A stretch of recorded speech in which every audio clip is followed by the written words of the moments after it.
Skylanders can be a series when you look at it going, wow, this is going to be really expensive, you have to buy thousands of figures to play it and all that, but here's the thing, you don't. So here's a budget guide of how to play through all the regular content in Skylanders for the cheapest price possible. So first of all, you need a portal, and the one I'd recommend is the Superchargers portal. Look at the bottom of the portal to see what platform it's for, so it matches up the platform you're playing with, so get a 360 portal, if you're playing it on the 360 for example. Then you've got the 3DS Skylander games, which are entirely different games, and play slightly different at times as well. And for those, you just need this. It's the 3DS Skylanders portal. All 3DS games came with the exact same portal, so it doesn't matter which one you buy, you just put batteries in it and you just press down on the base and you just put the figure on and it's scanned it into the game when you just pointed the portal at the 3DS. It was that simple. Then we've got the Switch version of Skylanders Imaginate, which is even more simple because it doesn't have a portal at all. You just literally just put the figure and press it on the Switch like you do an Amiibo to put the character into the game. That is all you do. My game's pretty rare though. Onto the games itself. All Skylander games use the same element requirement to unlock extra content. So if you find an Earth area, you need to go have an Earth Skyline to unlock it. These are 100% optional areas though, and all I do is give you extra stat boosts and are not needed to actually complete the story ever. The Donkey Kong and Bowser amiibos only work with the Nintendo Skylanders, Superchargers and Imaginator games, though the vehicles only work in the Wii, Wii U and 3DS versions of Superchargers. They do not work in the Switch version of Superchargers, since they, for some bizarre reason, entirely removed the racing mode altogether. The actual playable characters do though. Then there's these ones, Skylanders Eon Elite. These are a small line of figures based off first series Skylanders, so these work in all Skylander games. Though if you play them in Imaginators or Superchargers, they will get a super stat boost that they don't have otherwise. These are not the easiest thing to come by because those are pretty expensive, didn't sell very well. But they will work in all games, and they have clear bases. Chaos is counted as his own element type in the game, but does not unlock any specific content whatsoever, but is stupidly powerful. Chase variant Skylander figures do is this. Here's an example of 3 of them. These are super difficult to track down. They offer no bonuses in game over the regular one. They just look like the regular figure in game, and they just say special under the name. That is it. Really cool to own, but you don't need to have them. Figure variants have slightly different stats. That's the only real difference between them. Obviously this one's harder to find than a regular one, but that's about it. Traptanium figures go there in the turbo portal, and actual regular Skylander figures can be used still in the packaging. Yeah, it takes more room up, but the game will fully work and save still. This does not matter for any of the figures.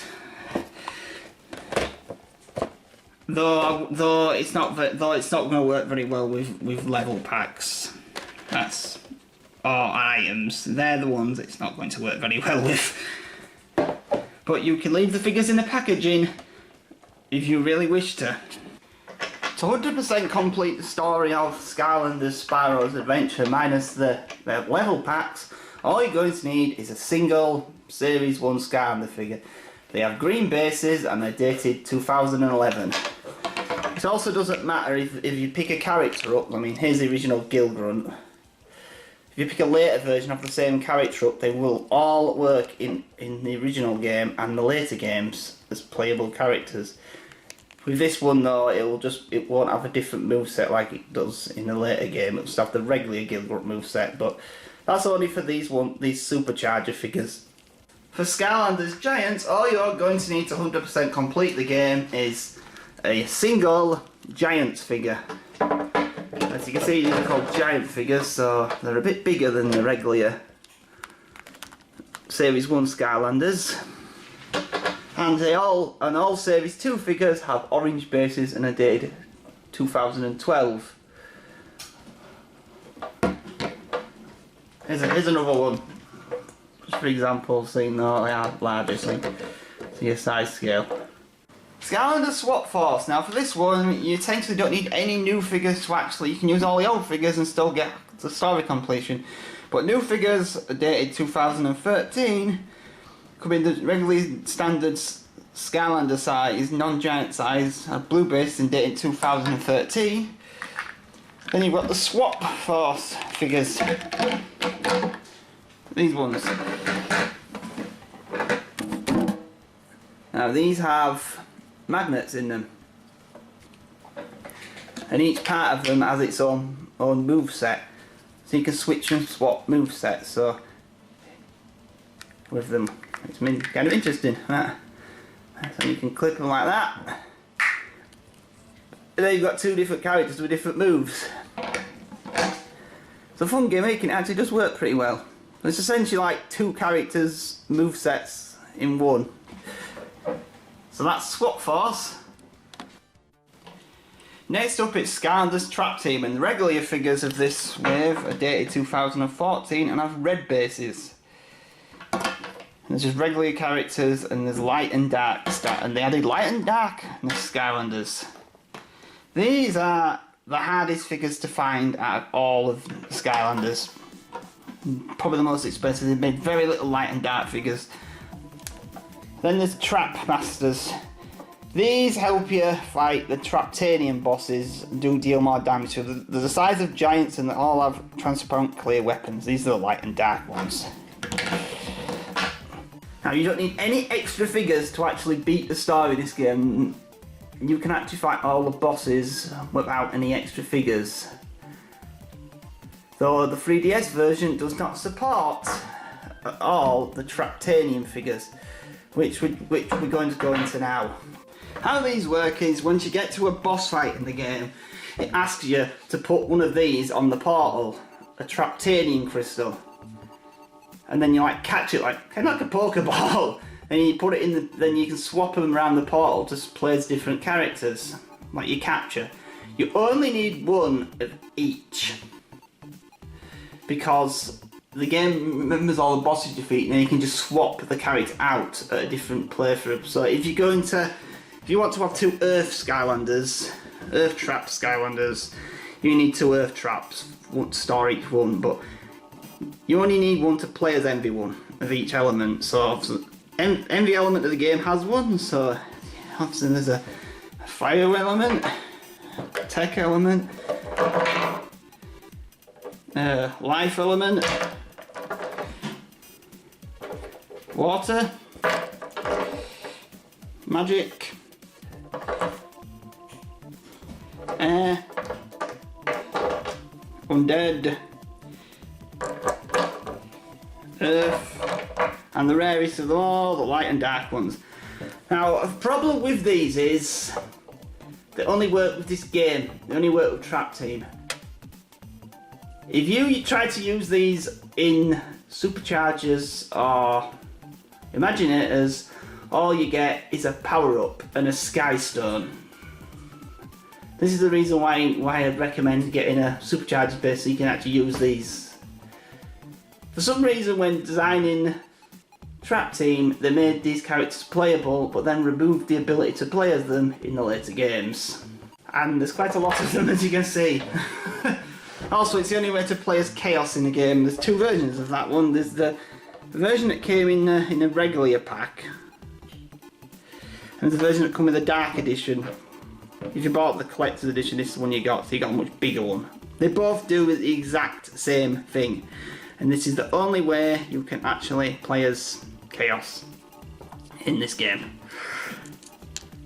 It's unfortunate really, because there's some really fun characters in this series, and they're not playable in any other game in the series, unlike any other figure ever made in the entire line.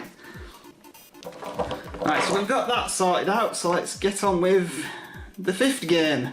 Next is the fifth game, Skylanders Superchargers, and figures are a bit taller now, but they all come on these bases that look like engines, so that makes them easily recognisable. There's only also figures in one size in this one. And what you need to 100% in this is a game and explore all the areas is very simple in this game. You just need one land vehicle, any land vehicle, it does not matter which one, it doesn't have to be this one, any vehicle with wheels basically. It's that simple. A sea vehicle, obviously a submarine or a boat. And an air vehicle. If you have all those, you can actually explore the entire map and get all of the collectibles in the game. There's a few bonus missions you need. You need the actual regular character in the vehicle for, but they're completely optional. So this is this guy's vehicle, and this gives you a stat boost in the racing mode. But I'm not going to talk about the racing mode yet, because it's technically better in the sequel, which, yeah, it's a bit confusing, but it's true. As for the 3DS version of this game, there is no platforming in the game. It is a pure racing game. So I don't think so. All you need for that one is one vehicle of each element type to go to every area in the game. So one Earth, one land, and there still is a light and dark figures in this line, by the way. They're a bit easier to find than the track team ones, but they exist. There's no platforming in the 3DS game either. It's just a pure racing game. Your character cannot leave the actual vehicle. Right, so on to the final game. On to the final game of the series, Skylanders Imaginators. And for this one, you essentially do not need any new figures either. The only thing I'd probably recommend is getting at least one Sensei figure, and these are the new figures to Imaginators. As you can see, they're all about giant size and all this size. Now, every single figure is this big. And these are actually the two the game comes with. So, and if you want to play with the gimmick of this game, you've got the imagination crystals, and these you can create your own characters in, and they're actually really fun. There's actually a really nice selection, but you have to grind quite a lot to unlock all the parts. And some are locked. You have to get at least one of each element type and two specific treasure chests that come in level parts to unlock all parts though. So you might not be able to build everything straight away. So there's a bit of grinding to get all the parts, but it's possible. My best way to do is just play the first level over again. And that's why I'm going to mention the racing game mode again, because the racing mode from Superchargers is back in this game, but it's considerably better. All the levels are unlocked from the start, so all you essentially need to play every single racing level now is one air vehicle, one sea vehicle, one land vehicle, which was not the case with Superchargers, which will go further into the level pack. So that was all 6 Skylander games and what you need to play to see the entire content. Next we're going to talk about optional level packs if you want to know about extra content that all of the games have. Skylander Spyro and the Skylander Giant share the same levels and level packs for each game. The same toy unlocks the same level in both. So first we've got Dragon's Peak, I think this one's called. They're green, they don't have an element thing, and they're dated 2011. So these are the level packs you've got for, say, first 2 games. This is what they look like.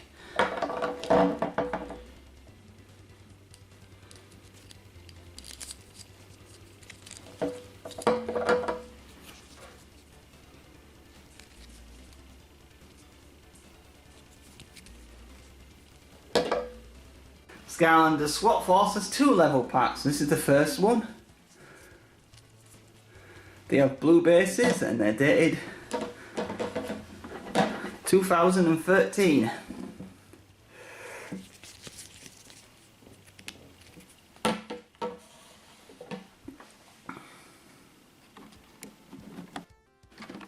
Skylander's track team had 4 level packs.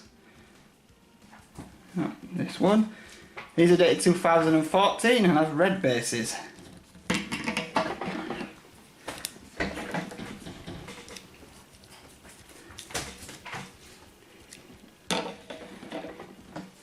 These 2 are definitely the hardest to find level packs out of the entire lot. This is a light level pack. And the dark level pack. For superchargers, there's 3 different add-ons, and these are by far the worst value of all add-ons if you just want to play them in just superchargers alone. We've got the Sky Cup, the Earth Cup, and the Water Cup. And all these do is add 2 extra racing tracks to the racing mode and an ability to fight the bosses, to fight some bosses that you can become playable characters only in the racing mode. And the mirrored tracks, that's it. They don't actually add any actual levels to the actual campaign. There's also this one which is the Chaos Cup, and this just lets you place Chaos as in the wind levels, in the air levels. It doesn't even make him playable in all the modes, which is kind of lame, isn't it?